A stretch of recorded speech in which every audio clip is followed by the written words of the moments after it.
of Dutch children in a big leather book. And every year, he loads toys and presents on a ship and sets sail for the Netherlands. The children place a wooden clog by the fire to be filled with a present or sweets, and just as they had done for Odin, leave hay and carrots for his white horse. By the 17th century, Catholic missionaries reached Siberia and introduced St. Nicholas to the reindeer people, the tribes of nomadic herdsmen living north of the Arctic Circle. In winter, they lived in timber huts. A hole to let out the smoke served as a chimney. When the huts became buried in snow, the only way in and out was by a ladder through the smoke hole. Like the Norse, in the mythology of the reindeer people, the world was represented as a tree. Its roots were in the land of the dead, its top reached the home of the guardian spirits, and the central pole symbolized the world. A shaman, part priest and part medicine man, communicated between the world of men and the world of spirits. In midwinter, when the ceremony of annual renewal took place, the shaman climbed the pole on a symbolic journey to the other worlds, finally disappearing through the smoke hole. A supernatural reindeer acted as his bodyguard. To induce the necessary state of mind, the shaman took hallucinogenic plants and magic mushrooms. Fly agaric, like belladonna used by witches in medieval times, was particularly good because it created a sense of weightlessness, of floating in space. For a while, in the Arctic, St. Nicholas became a super shaman, the spiritual mediator between the people and their new Christian god, who came and went through the chimney. The other saint responsible for inventing Christmas tradition was St. Francis of Assisi. In a cave outside the Italian town of Criccio in the year 1224, he created the first nativity scene. A friend supplied a manger, straw, and live animals. People came from far and wide to see it, while Francis stood in front of the manger delivering sermons. His idea caught on, and today, nativity scenes are popular throughout the Christian world. By the Middle Ages, Christmas in England was a crazy mixture of Christian, Roman, Norse, and Celtic custom. Alongside St. Nicholas was Old Father Christmas, who wore a wreath of holly above his large bearded figure and looked like a cross between Bacchus and a druid priest. Like Sinterklaas, he inherited Odin's long white beard and traditionally traveled on a white donkey or even a horned goat. Old Father Christmas also led the Mummers, a troupe of traveling actors who wandered from tavern to tavern and village to village. Their plays incorporated many elements of pagan ritual, and the main theme was always death and rebirth. Father Christmas is often shown holding a large bowl called a wassail bowl. The word comes from the Anglo-Saxon was hael, be thou hail, and expressed a wish for good health. This festive toast was traditionally offered with a concoction of hot ale, roasted apples, sugar, and spices. The beautifully decorated wassail bowl was taken from house to house and passed around so that everyone in the household could share in the spirit of fellowship. After each sip, those partaking in the toast were expected to top up the bowl, and great care was taken to make sure the wassail bowl remained full throughout the entire festive season so they'd never run out of good cheer. To begin with, the idea of wassailing went far beyond fostering goodwill and had more to do with people's concern to see nature renew itself after the harsh winter months. Wassailing was believed to magically bestow fertility on the recipient, whether human, tree, or beast. Fruit trees were toasted with the wassail bowl so that they would bear well in the coming season. Later, wassailing was the word for a group of people, mainly children, going from house to house singing carols in the hope of receiving a reward. There was also a mock king, the lucky one who found the solitary coin or bean in their portion of Christmas pudding. He was titled the King of Misrule, or King of the Bean. Besides instigating all sorts of antics outside the church, the Lord of Misrule would even lead his court into church and disrupt the service. They read prayer books upside down through orange peel spectacles, played pipes and drums, danced in the pews, rode hobby horses down the aisles, and let off firecrackers under the pulpit. The great feast of the nobleman's table was the head of a wild boar, a beast dedicated to Thor, god of thunder. Decked with rosemary and with a round solar fruit like an apple or orange peel placed in its mouth, he was the main decoration on the medieval table.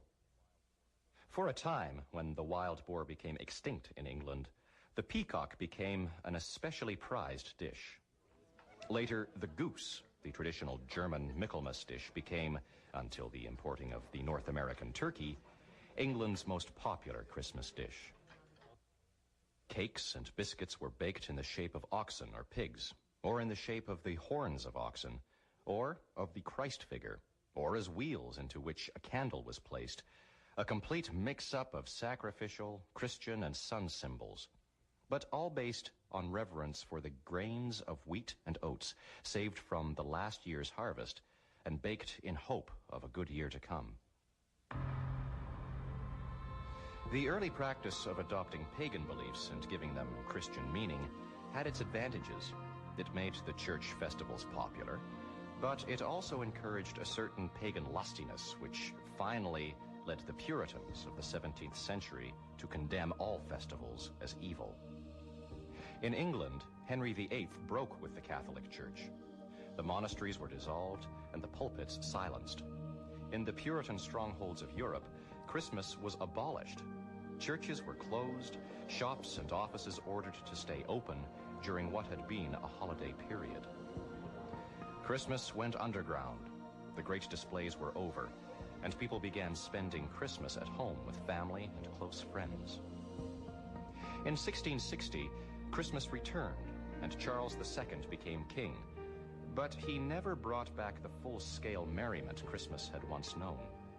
The repression had lasted 18 years, time enough for many Christmas customs to fall away. Throughout Protestant Europe, St. Nicholas became nothing more than a figure of fun, a folk character stripped of religious significance. And so he remained for almost 200 years, until the United States of America transformed the fallen miracle worker into a global superstar.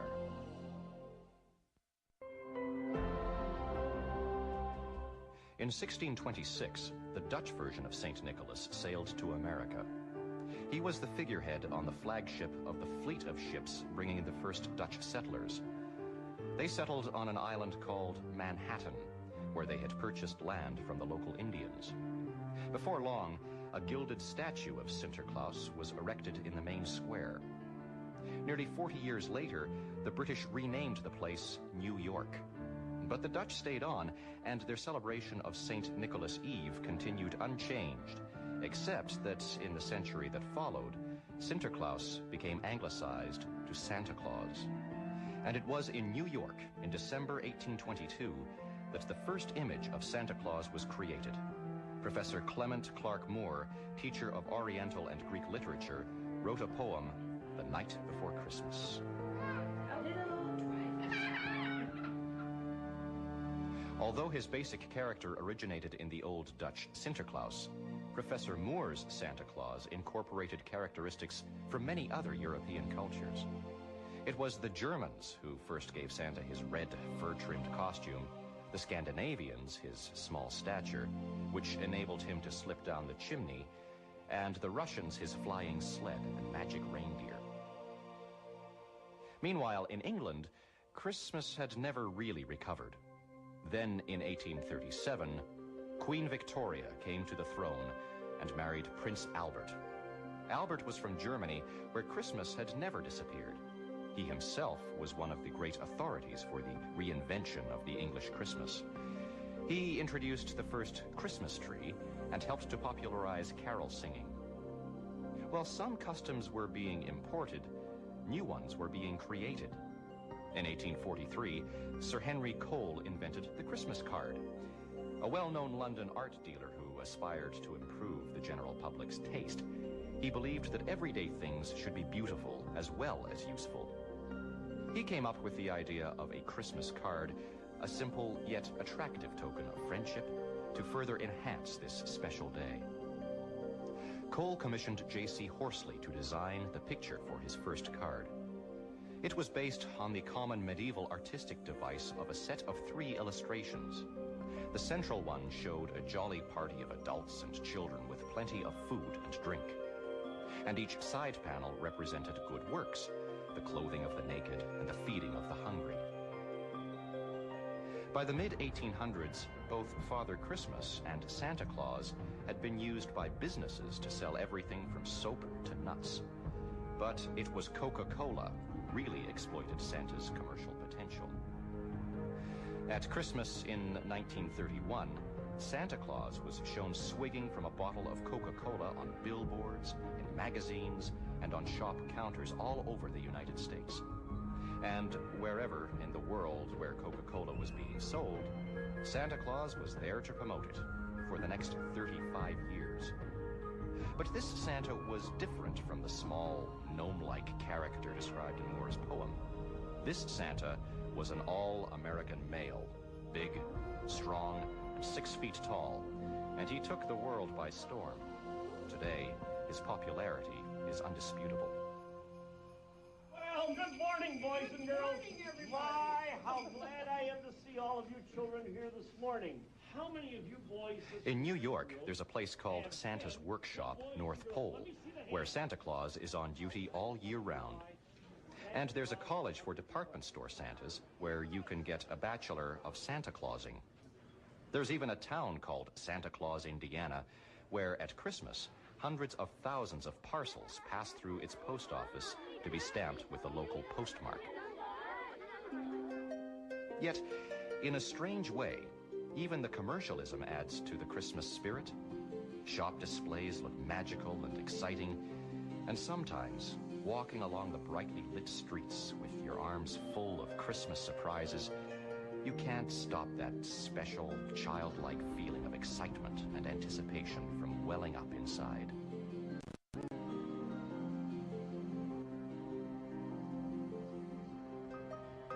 And Christmas is still the greatest time for giving. Organizations like the Salvation Army receive the majority of their donations during the Christmas season. Donations they must budget out over the entire year to fund their charitable programs.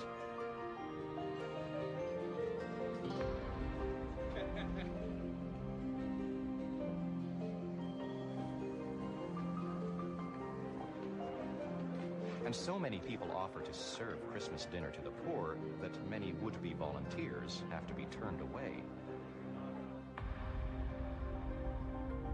Still, some people have become discouraged by all the glitter and commercialism of Christmas and feel we have lost sight of the true meaning of this special day.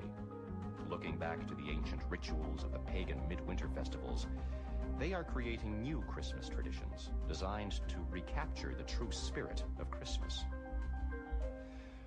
One such tradition is created and performed by members of the Public Dreams Society in Vancouver, Canada. It is called the Festival of Lights and takes place in a huge public garden. Every night during the week before Christmas, people are invited to take a magical journey through the elaborately decorated garden. The journey begins with a glimmering piece of paper into which you whisper your wish before sealing it with a kiss.